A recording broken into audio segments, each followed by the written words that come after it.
सिंध जे इश्क में ॻंढे छॾियो आहे ऐं इंटरनेट जेका दुनिया जो हले थी पई उन मां साबित थी चुको आहे त बशीर खान कुरैशी सिंध जो शहीद आहे उनखे बेगुनाह सिंध जे आज़ादी लाइ जिदोजहद कंदड़ हवाले सां शहीद कयो आहे ऐं अहिड़े ई नमूने सां जीअं जनरल आसमनार खे ज़र ॾेई मारियो वियो हो अहिड़े ई नमूने सां कुझनि इदारनि कुझु अंदाज़ सां मुख़्तलिफ़ शयुनि खाधे पीते जे सामान वसीले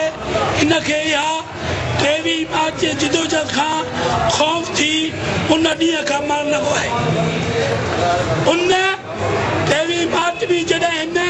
क़रारदाद पाकिस्तान खां बेज़ारी जो ऐलान कयो त बाबा इहो पाकिस्तान नथो खपे त हुतां जे हिकिड़े एस्टेब्लिशमेंट चयो त हीउ पथरीलो जिस्म आहे हिनखे हाणे मारणु खपे ऐं हुननि पंहिंजनि ॻाढ़नि लफ़्ज़नि में सिटूं लिखियूं जेके कावश टियों ॾींहं वारी कावश पंहिंजे कलम में लिखियूं हुयूं साईं मोजा कंहिंजी बि ॻाल्हि हिन मीडिया जे दौर में न थी रहे बशीर खान खे जेकॾहिं का गोली हणी वञे हा ऐं सम्झा थो त हिन मुल्क अंदरि लखे माण्हू मरी वञनि पर हुननि ॾिठो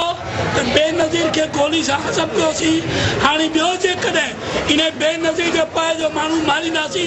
त वरी अञा घणो नुक़सानु वेंदासीं उन करे हुन मख़फ़ी अंदाज़ सां को केमिकल ज़हर ॾेई जीअं आसिम नवाज़ खे मारियो जीअं अकबर बुकीअ खे कंहिं केमिकल ज़रिए सां मारियो वियो अहिड़े नमूने सां बशीर खान खे मारियो असां उनजी सख़्त मज़म्मत कयूं था इहा असांजी जिलो जारी हूंदी जेसीं ताणी ही पापी पाकिस्तान नथो लुटे ऐं वधीक ॿीहर असरां पेश कयां थो मोबाइल वारनि जो जे सॼो प्रोग्राम ॻंढे सॼी मुल्कनि सां सिंध खे ॻंढे छॾियो आहे